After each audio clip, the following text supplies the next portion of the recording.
But first, let's get into media meltdowns. Well, we all know how much the mainstream media just loves and respects the man responsible for setting up and leading DOGE, who for the past 134 days has been working for the US government for free, as well as juggling several billion-dollar companies to identify and cut fraud, waste and abuse. Elon Musk, the man that Americans should be so grateful for.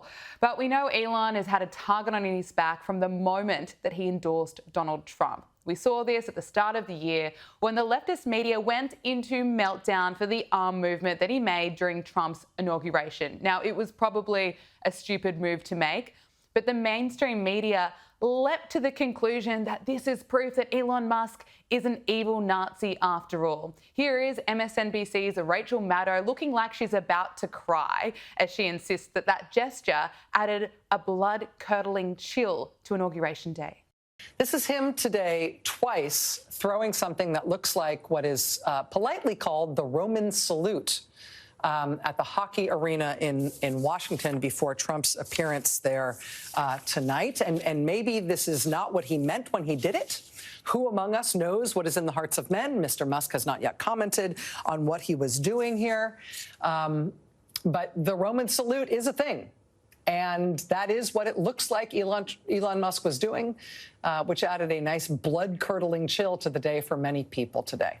But we know it wasn't just Rachel Maddow. It was essentially every left-wing media outlet that you can imagine declaring that Elon Musk made a Nazi-style salute. We saw that in the Telegraph's headline. We saw it in The Guardian, and we saw it in Time magazine. So when Democrat Senator Cory Booker made the same gesture, surely would be getting the same reaction from the same commentators, the same sort of outrage. Anything on MSNBC, CNN, New York Times? Crickets. Nothing to see here. And let's just compare the vision. This hypocrisy is being called out all over X, that when Elon does this gesture, he's a Nazi, but when it's a Democrat, well, he must be making a heartfelt patriotic salute. Now, journalist Keith Olbermann insists that there is no hypocrisy and the media must have been right about Elon all along because Elon has his fingers together and Booker doesn't. Yep, you cannot make this stuff up. So MSNBC, we know, didn't even cover Booker's gesture, and it's probably because they're still busy continuing their campaign against Elon. According to MSNBC, he departs DOGE with a horrific legacy. DOGE has saved taxpayers $170 billion so far, so horrific is an interesting choice of words. And here is MSNBC's Joe Scarborough insisting that Elon is desperately trying to distance himself from Trump. Understand the complicated ways of Silicon Valley and Washington, D.C., but I do understand that Elon Musk is desperately trying, as subtly as he can, but as clearly as he can, to separate himself from the work that he did over the past 4 or 5 months that savaged his reputation in the business world and has hurt Tesla. And you can see it there. Oh, I'm not going to get specific, but I don't agree with everything they're doing. Nod, nod, wink, wink.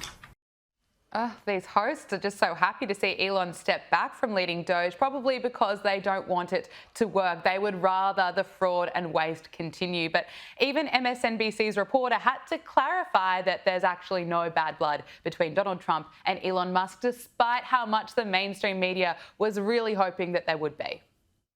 I'm told that Musk and Trump, there is personal fondness there. There has not been the falling out that so many people expected. The two men do get along. That must have been tough to say out loud because it's not part of the narrative. But despite all the media's attacks against Elon Musk and against DOGE, DOGE is not going anywhere and it's only getting stronger. This is not the end of DOGE, but really the beginning.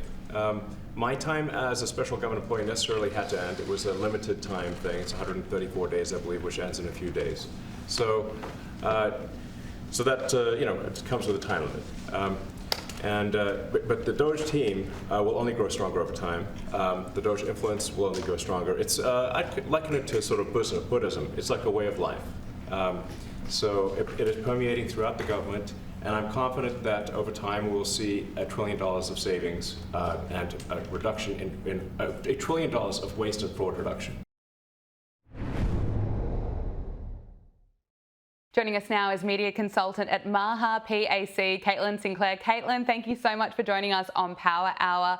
I mean, the leftist media have been exposed again for their hypocrisy. All these outlets called Elon Musk a Nazi or claimed that he was doing a Nazi salute, but now a Democrat Senator, Cory Booker, has been caught out doing the exact same thing, and we hear nothing. Are you surprised? No, not at all. The hypocrisy was put on full display last year during the 2024 election, during the campaign. And here's the truth. Neither Elon Musk nor Cory Booker, who's the Democrat that was being accused of the Nazi salute, neither of them are Nazis. And that is not what this story is really about. To me, the story is really about the hypocrisy, what the media refuses to touch on, which is the blatant and exhausting double standard that exists for conservatives versus Democrats. Of course, when someone like Elon Musk even so slightly said that he was MAGA or supporting the conservative movement, they launched an entire campaign against him. But when a Democrat does something that would have destroyed somebody on the right, they look the other way. So the story is not about defending a gesture. It's about exposing this rigged game, exposing this hypocritical machine. It's about how broken and biased the narratives have become. And the American people are quite frankly fed up. And that's why we saw the results we got on November 5th. Absolutely. And the more you pay attention to it, the more you see it. This is just another example. And if it's not the left-wing media that's, campaigning clearly against Trump, against RFK Jr. or Elon Musk, you can always count on celebrities to try and do that. This time, rock star Bono has made a complete fool of himself, going on the Joe Rogan podcast, claiming that 300,000 people have died because of US aid cuts or because of DOGE. Now, Joe Rogan politely reminded him that DOGE exposed US aid for money laundering. Take a listen. 50,000 tons of food that are stored in Djibouti, South Africa, Dubai, and wait for it, Houston, Texas. And that is rotting rather than going to Gaza, rather than going to Sudan. For sure, there have been a lot of organizations that do tremendous good all throughout the world. Also, for sure, it was a money laundering operation. For sure, there was no oversight. For sure, billions of dollars are missing. In fact, trillions that are unaccounted for, that were sent off into various, they don't even know where because there's no receipts. The way Elon Musk described it, he said if any of this was done by a public company, the company would be delisted and the executives would be in prison. Yeah, and Elon Musk also weighed in, posting on X that Bono is a liar and an idiot and 0 people have died. It seems that Bono got this figure from a speculative model built by Brooke Nichols, a mathematical health modeler at Boston University, projecting what could happen as a result of the cuts. But Caitlin, what do you make of this rant on the Joe Rogan podcast? I mean, this claiming 300,000 people died from USAID, the cuts is just irresponsible. But Joe Rogan is right. This was a money laundering mess with 0 oversight. And that is exactly why we had a disruptor like Elon Musk go in the first place.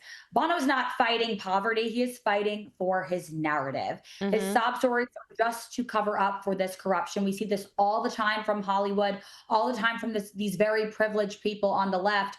Donald Trump and Elon Musk are investigating the corruption. They're exposing the rot, and he can't handle that. A lot of the Hollyweird people can't handle that. I'll give Joe Rogan a lot of credit, though, because it really struck me Rogan's superpowers here were on full display. As a journalist, you can relate to this. Letting a liberal, letting a guest come on your show and spewing lies and actually sitting there, letting the Hollyweird liberal say his piece, no matter how baseless and ridiculous it is.